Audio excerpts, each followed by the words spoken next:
Assalamualaikum warahmatullahi wabarakatuh. Kami dari kelompok 4 pada kali ini akan mempresentasikan sebuah PowerPoint yang berjudul Calculus Machine Learning, dan dari kelompok 4 sendiri itu mempunyai 4 anggota. Yang pertama ada saya sendiri, M. Hasan Baihaqi dengan NPM 21550610009. Selanjutnya ada saya, Afrizal Yogi Pratama dengan NPM 21150610032.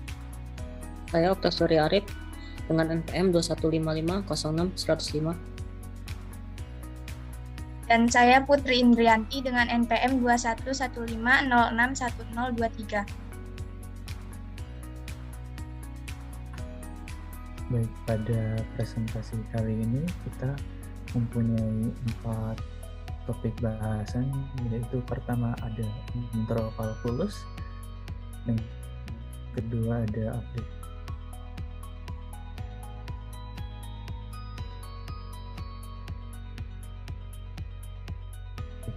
Intro kalkulus akan dibacakan oleh Putri Indrianti. Baik. Terima kasih kepada moderator. Untuk intro kalkulus sendiri itu kita perlu mengetahui dasar kalkulus untuk mengerti perubahan sebuah fungsi dari waktu ke waktu. Perubahan fungsi dari waktu ke waktu disebut dengan derivatif atau turun. Penjumlahan dari akumulasi berdasarkan periode waktu disebut dengan integral. Integral ini biasa digunakan untuk menghitung suatu luasan di bawah kurvanya. Selain itu, kalkulus ini juga bisa membuat kita mengerti tentang sifat dan perilaku fungsi. Perilaku fungsi itu misalnya adalah fungsi naik atau fungsi turun. Jadi dengan kalkulus kita dapat mengetahui apakah fungsi tersebut cenderung naik atau cenderung turun tanpa melihat kurvanya. Untuk melihat fungsi tersebut adalah fungsi naik atau fungsi turun dalam suatu interval, kita bisa lihat dari turunannya. Dikarenakan turunan juga merupakan konsep fungsi. Apabila gradien tersebut positif, maka fungsi tersebut merupakan fungsi naik, dan apabila negatif, maka fungsi tersebut merupakan fungsi turun. Sekian dari saya serahkan kepada moderator. Baik, untuk topik bahasan konsep turunan akan disampaikan oleh saya sendiri. Jadi, definisi turunan dalam ilmu kalkulus, turunan merupakan suatu pengukuran terhadap perubahan nilai suatu fungsi akibat adanya perubahan variabel. Bisa dilihat di bawah adalah turunan fungsi f adalah fungsi f aksen yang mempunyai nilai pada setiap x adalah sebagai berikut. Bisa dilihat. Jika nilai limit ini ada, maka kita katakan bahwa f dapat diturunkan pada saat x.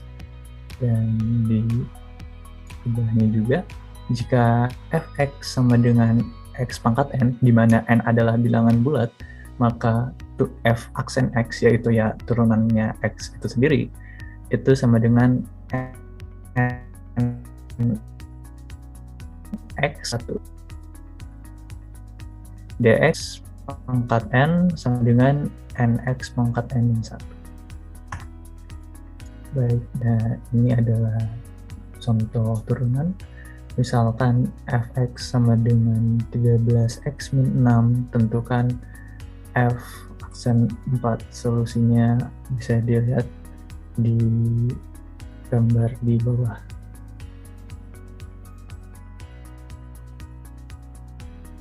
Lalu di turunan itu ada juga namanya turunan pasial dan gradien. Pada bagian ini lebih variabel x r n nya fx sama dengan fx1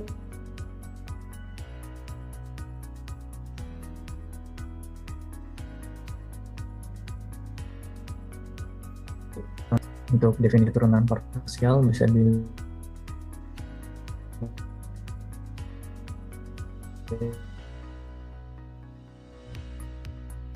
ya untuk X dan X ini R pada n variable itu bisa dilihat ya.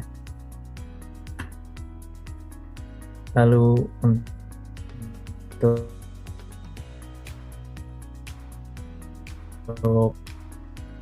topik bahasan yang ketiga ini akan disampaikan pada Okta Surya Arif. Aplikasi turunan pada machine learning.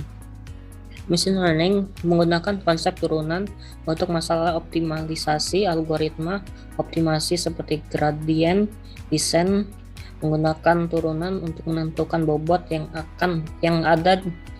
akan ditambah atau dikurangi dalam memaksimalkan atau suatu fitur objektif.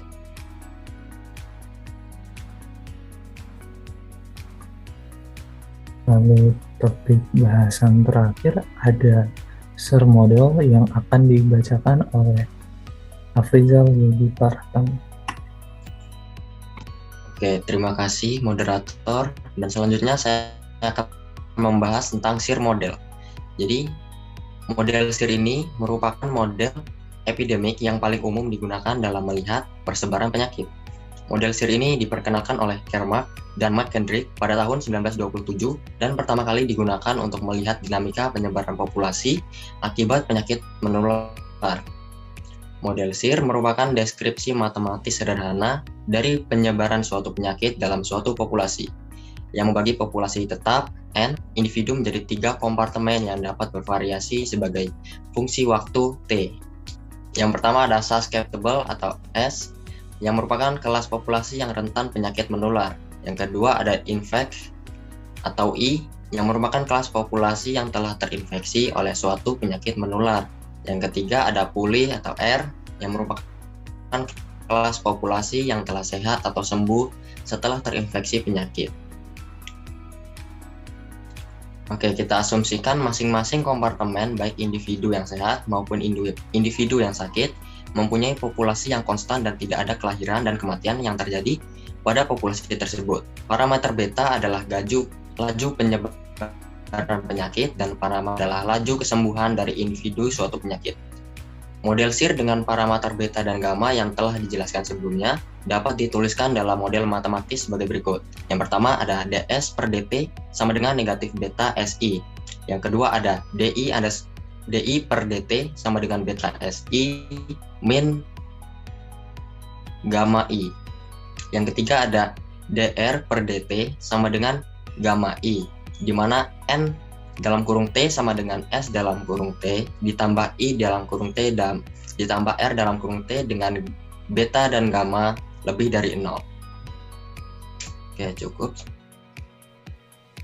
Baik, mungkin cukup sekian dari presentasi kita dari kelompok 4. Mohon maaf jika ada salah tutur kata dan pengakuan. Kami dari kelompok 4 undur diri. Terima kasih. Assalamualaikum warahmatullahi wabarakatuh.